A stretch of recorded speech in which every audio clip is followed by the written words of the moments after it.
1845년 시크 왕국과의 전쟁에서 승리한 영국은 카슈미르 지역을 취하게 되고 이를 우호 세력 잠무에게 할량한다.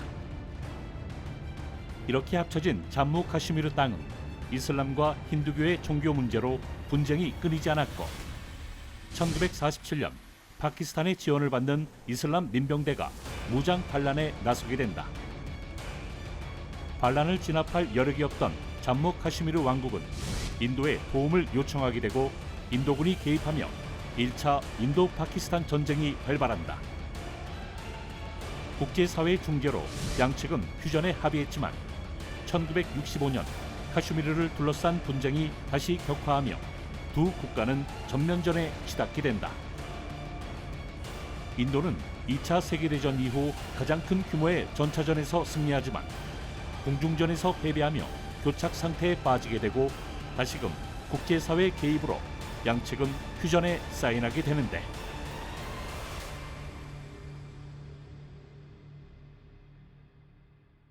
그래도 뭐 점령하는 지역이 더 많았다는 건 인도군이 승리 발표를 할 만한 구실은 되긴 하는 것 같은데 문제는 이게 참 군인들이 희생당하고 민간인들이 희생당하고 결국은 정치적으로 이용하는 것 같다라는 생각이 드는 게 결국 아무것도 얻은 게 양측이 없었잖아요.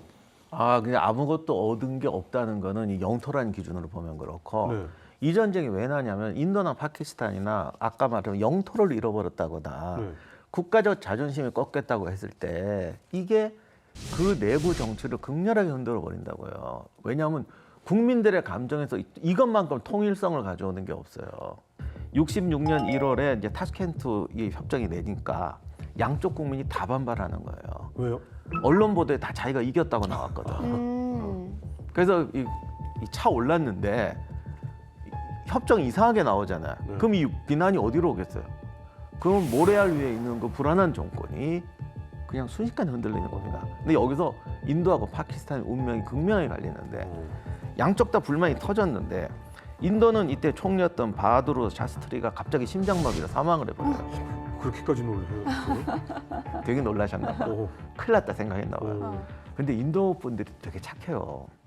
총리가 갑자기요? 돌아가셨다니까 그냥 네. 없는 걸로. 이 일 없었던 걸로. 그래 고생하다 심장마비로 돌아가셨는데. 네, 저렇게까지 고생했는데. 했는데. 그래서 인도는 정치적 문제가 그냥 끝나. 근데 파키스탄이 난리가 났어요. 왜요? 땅도 돌려받았는데. 전쟁을 이겼는데 얻은 게 별로 없잖아요. 왜 다 이겨놓고 양보하느냐. 그랬더니 시위가 나고 화경이 또 경찰총에 맞아 죽고 이런 사건이 벌어지고 그러니 이제 대통령이 이제 솔직하게 얘기를 하는 거예요. 사실 그게 아니고 그동안은 전시 때문에 그래 우리 별로 이기지 못했어. 그랬더니 또 국민들이 안 믿어요. 안 믿어. 그리고 이때 이제 이럴 때는 야당 지도자나 좀 이런 사람이 동조를 해줘야 되는데 당시 외무장관이었던 알리 부토가 대통령 말에 동의를 안 해주는 거예요.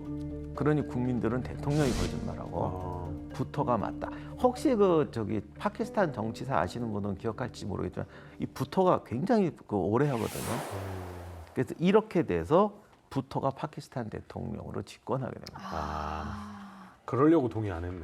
어쩔 수 없었던 게 물론 전쟁이란 특수 상황에서 사기를 위해서 국민들에게 어느 정도 부정확한 네, 정보를 네. 전달할 수는 있는데 그 치완다 전투나 그 전의 전투에서도 파키스탄은 지속적으로 언론에 뭐라고 선전을 했냐 하면 우리가 공격을 해서 인도군이 진격을 하는 그 길이 인도 전차의 무덤이 됐다.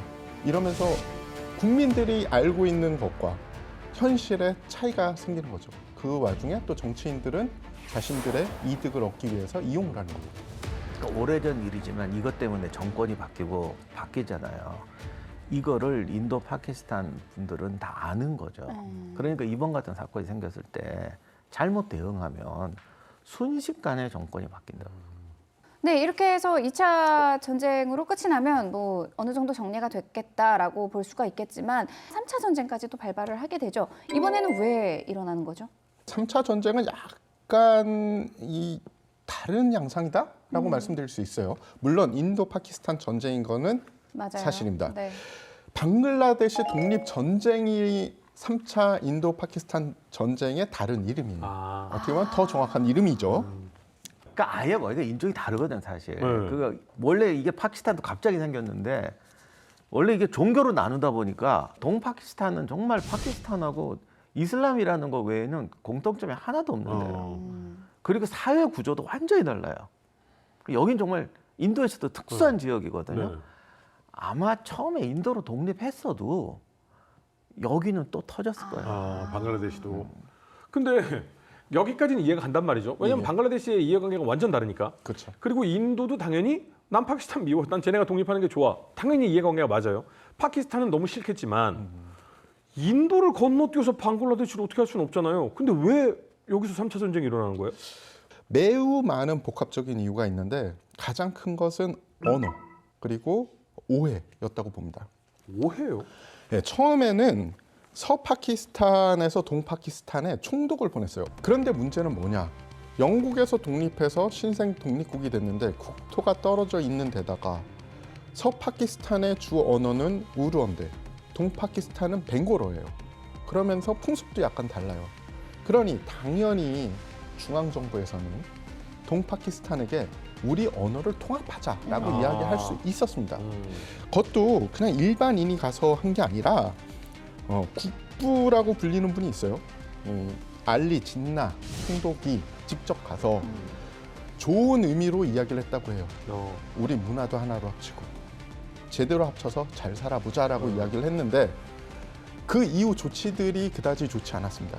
또 서파키스탄의 입장에선 동파키스탄은 약간 착취의 대상이지 같은 존재라는 개념이 없었다고 해요. 그러면서 하나의 국가로 만들려고 하면 안 되지. 그렇죠. 그래서 오해가 싹 텄는데 이 오해를 풀어줘야 되는 총리가 갑자기 죽습니다. 또 뭐요? 심장마비로요? 여기도 이렇게 갑자기 돌아가시는 분이 많을까요? 네. 역사의 극적인 순간에. 그러니까 문제 발언을 한 사람은 사망을 했고 그 다음에는 이 오해를 풀어줘야 되는데 서파키스탄에서 취한 정책은 뭐냐면 밀어붙여. 동파키스탄 쟤네들은 강압적으로 하면 따라올 거야.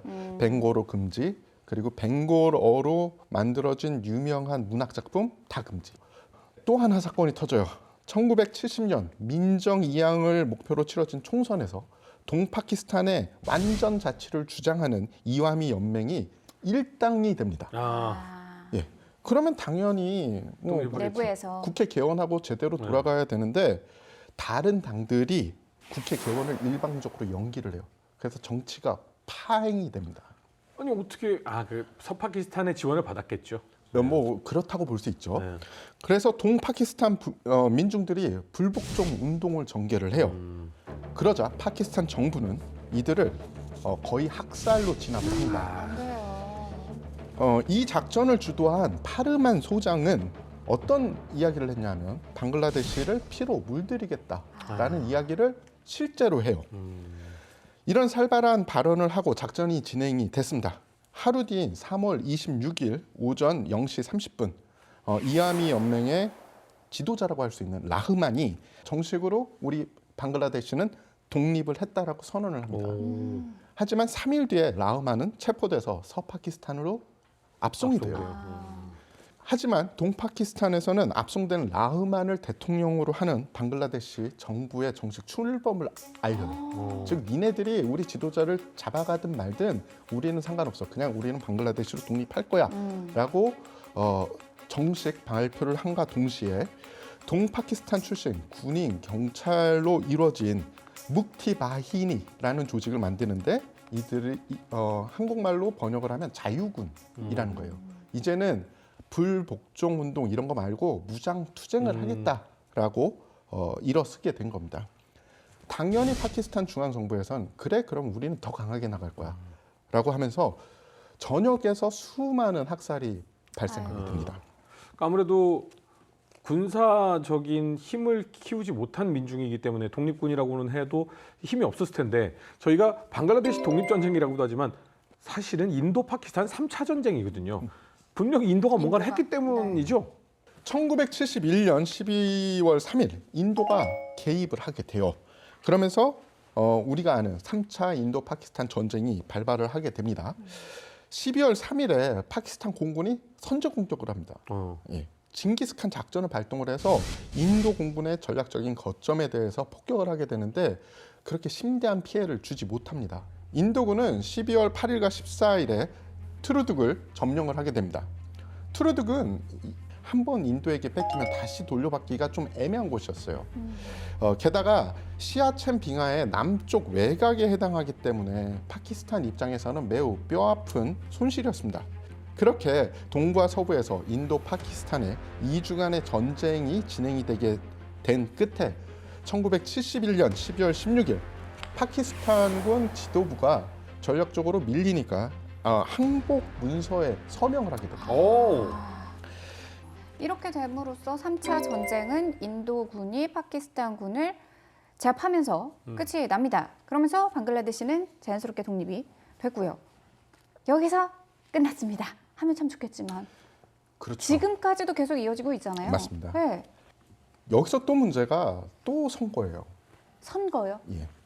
1987년에 인도가 통치한 카슈미르 지역에 지방선거가 있었어요. 네. 잠무 카슈미르 국민회의의 당수 파룩 압둘라에게 유리하게 선거가 진행이 됐습니다. 근데 이게 조작됐다라는 많은 의견과 일부 물증이 나왔어요. 물증도 나왔어요? 예. 그래서 이로 인해서 대중의 분노를 살 수밖에 없었죠. 그리고 이 유리하게 됐던 파룩 압둘라는 유명한 친인도계 정치인이었습니다.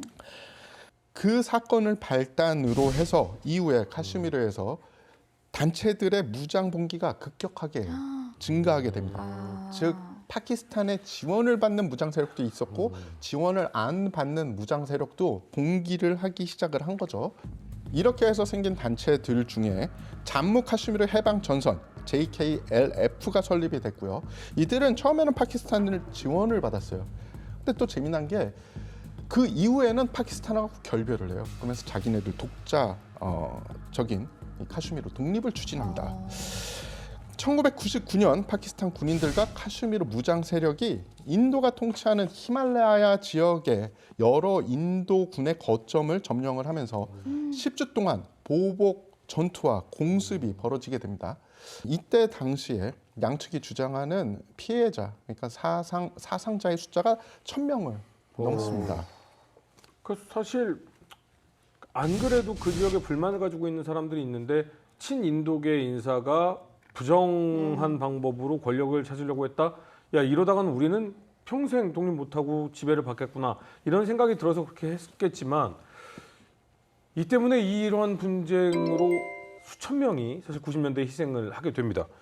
2000년대에도 계속 충돌은 일어나잖아요. 그러니까 이렇게 분쟁 지역이 되고 이해관계가 갈리면 이제 무장 투쟁이 생기고 하는데 그러다 보면은 무장 단체가 가끔 진짜 그냥 직업적 무장 단체로 전락하는 경우도 있어요. 과거에 IRS도 그랬고 일본 적군파도 그랬고 마이노프도 그랬고 뭐 그러다 보니까 이제 소수 떨어지게 되고 이들이 극렬 테러를 저지르게 되는데 2000년대 이제 가장 유명한 테러 문바이 테러 사건. 제가 사실 그걸 모르고 그 문바이 앞에 타지마할 호텔 앞에 갔었거든요. 그냥 가서 보니까 뭐 예쁜 카페도 있고 이렇게 걸어가다 보면 호텔이 있으면 이렇게 걷고 싶은 길이 있잖아요. 여기 카페 분위기 좋은데 들어가 볼까 막 이랬던 데가 있어요. 나중에 보니까 거기였던. 그 동선 따라 다 그냥 카페에다 수류탄 던지고 그랬는데 제일 사람이 많은 동선이니까. 그러니까 딱 그거 앉고 네. 싶은데 그런 데로 다 했더라고요. 그래서 우리가 완전히 테러 코스로 갔네. 뭐 이런 적도 있었는데 그런 게 충격이 엄청났죠. 우리 하여간 뭐 이렇게 되니까 카시미르 문제가 이게 파키스탄이나 인도 정부나 또 다른 문제가 된 거예요. 이렇게 되면 이게 이제는 국내의 어떤 정치 불만 세력들하고 연결을 독립이나 이런 게 아니라 이제 그러다 보면은 그야말로 정치적 혼란과 사회 혼란을 가져올 수 있는 이런 게 된다. 그러다 보니까 인도 정부가 카시미르 자치권을 박탈해 버립니다. 사실 선택해서는 안 되는 선택을 자꾸 하니까 결국은 자치권까지 이렇게 되었는데 이게 이렇게 되면 약간 느낌상 가자지구의 어떤 이 토벌대를 보내는 그런 느낌처럼 이 카슈미르 지역의 사람들을 강압적으로 누르고 테러범 색출 작전 같은 거를 하는 느낌이네요. 요게 되게 중요한 포인트인데 1, 2차 파키스탄 전쟁은 파키스탄이 카시미르 주민의 봉기를 통해서 네. 우리 땅을 되찾아와야 된다는 개념으로 시작됐단 네네. 말이에요. 네. 이제부터는 뭐가 다르냐면 카시미르 자체에 그냥 무장 단체가 있어요. 네. 지원을 받을 수도 있고 안 받을 수도 있는데 네. 이들은 그냥 테러를 해요. 그러면 인도 정부에서는 이것이 과거에 파키스탄이 캐시미르의 봉기를 추진해서 분리 독립을 추구하는 거라는 걸로 이해해버리는 건데 인도 입장에서는 이게 진짜 아니냐가 안 중요한 것 같더라고요.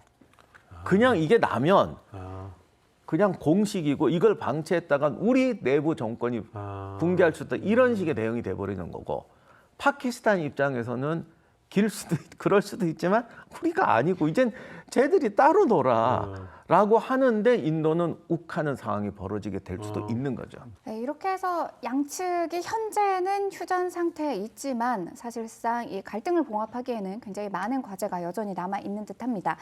카슈미르 분쟁이 우리에게 주는 메시지는 단순히 먼 나라 이야기다라고 치부하기에는 굉장히 우리가 얻어야 할 교훈들이 있을 것 같습니다. 마지막으로 정리하고 끝내보도록 할까요? 근데 워낙 우리 사회하고 구조가 달라서 뭐 이렇게 직접적인 얘기하기는 참 그런데 인도하고 파키스탄 분쟁은 사실 해결책이 없어요.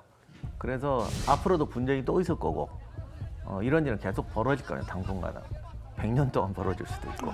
근데 중요한 거는 사실 양국의 핵무장 한 데는 다른 이유도 있지만 2차, 3차 전쟁 때 항모까지 출전시키고 전면전까지 가는데 양쪽 다 전쟁에서 질 수도 없고 안 할 수도 없고 해서 이겨도 소용없고 이런 구조예요.